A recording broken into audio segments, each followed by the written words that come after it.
যারা এখন ক্ষমতায় আছেন তারা বলেছেন তারা না ভোট দিবেন, তারা না ভোট দিয়েছেন।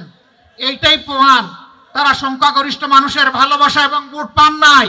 বাংলাদেশ জামাতে ইসলামীর আমির ও সংসদে প্রধান বিরোধী দলীয় নেতা ডাক্তার শফিকুর রহমান বলেছেন, দেশের মানুষ বিশেষ করে যুব সমাজ 12 ফেব্রুয়ারির নির্বাচনে পরিবর্তনের পক্ষে রায় দিলেও ইলেকশন ইঞ্জিনিয়ারিংয়ের মাধ্যমে সেই ফলাফল পরিবর্তন করা হয়েছে। তিনি হুঁশিয়ার করে বলেন, আগামী নির্বাচনের প্রতিটি ঘাটে কঠোর পাহারা দেওয়া হবে এবং প্রয়োজনে জীবনের বিনিময়ে হলেও মানুষের ভোটাধিকার রক্ষা করা হবে। সংসদে গিয়ে জনগণের পক্ষে সোচ্চার ভূমিকা এবং ঢাকা 15 আসনকে একটি মডেল আসনে পরিণত করার অঙ্গীকারও ব্যক্ত করেন তিনি। বুধবার 25 ফেব্রুয়ারি বাংলাদেশ জামাতে ইসলামী কাফরুল উত্তর ও দক্ষিণ থানার উদ্যোগে মণিপুর উচ্চ বিদ্যালয় প্রাঙ্গণে বিশিষ্ট ব্যক্তিদের সম্মানে আয়োজিত ইফতার মাহফিলে প্রধান অতিথির বক্তব্যে তিনি এসব কথা বলেন। বিশেষ করে যুব সমাজ তারা একটা পরিবর্তন চেয়েছিল। হ্যাঁ, পরিবর্তনের পক্ষেই জনগণ অবস্থান নিয়ে ভোট দিয়েছে। বলবেন ভোট দিলে তাইলে আপনারা সরকার গঠন করলেন না কেন? এটা তো ঠিকই, এই প্রশ্ন তো যথার্থ প্রশ্ন।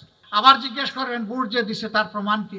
ভোট দিছে তার প্রমাণ হলো আমরা জনগণকে বলেছিলাম আমরা সংস্কার চাই, আমরা নতুন বাংলাদেশ চাই, আমরা নতুন রাজনীতি চাই, আমরা পরিবর্তন চাই। এই চাইয়ের পক্ষে যারা আছেন তারা হা ভোট দিবেন। 69% জনগণ হা ভোট দিয়েছে, এইটাই তার প্রমাণ। যারা এখন ক্ষমতায় আছেন তারা বলেছেন তারা না ভোট দিবেন, তারা না ভোট দিয়েছেন। এইটাই প্রমাণ তারা সংখ্যাগরিষ্ঠ মানুষের ভালোবাসা এবং ভোট পান নাই। বিভিন্ন কায়দায় সেই ভোট নেওয়া হয়েছে।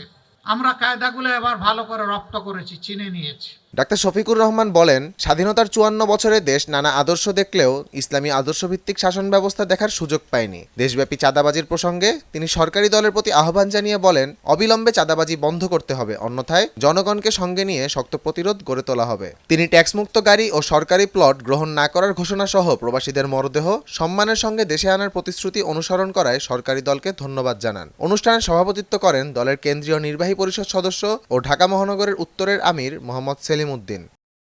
আহমদ জামিল হক, নয়া দিগন্ত।